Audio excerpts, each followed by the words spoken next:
The metaverse raises a tantalizing prospect for the tech giants that are now so dominant. One reason for their runaway success over the past 15 years or so is they're not all competing over the same patch of turf.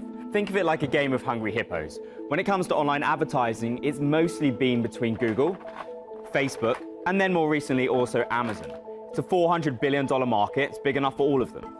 Google and Apple face off in mobile with their Android and iOS operating systems. There's Apple and Microsoft in PC software. Cloud computing is an almost $450 billion market, plenty big enough for Amazon and Microsoft to make generous profits in the space, though Google struggles to do the same. But if they were all fighting over the same pool of customer spending, the story might be a little bit different. So far, the big beasts of tech have largely managed to avoid destructive competition.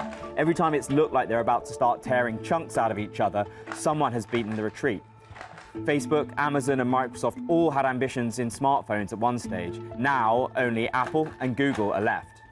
Microsoft even spent $9.5 billion buying Nokia's handset business back in 2013. It ultimately had to write down almost all of that value 2 years later, deeming the business worthless as it struggled to compete with Apple and others.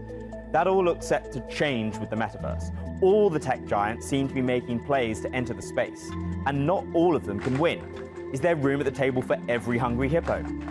That's significant because these companies derive their massive valuations, trillions of dollars in the case of Apple, Google, Microsoft, and Amazon, from their growth prospects.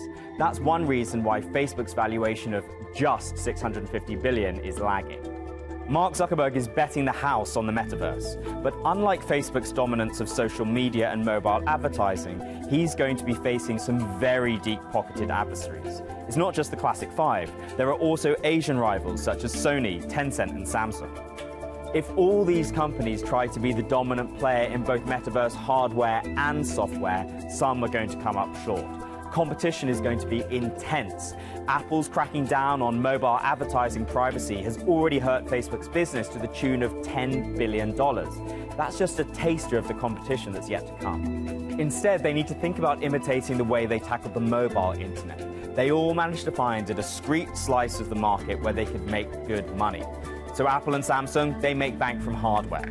Google and Facebook, well, they're in mobile advertising. Amazon, e-commerce and the cloud, that's also where Microsoft makes its money. Until that happens, things could get a little bit dicey.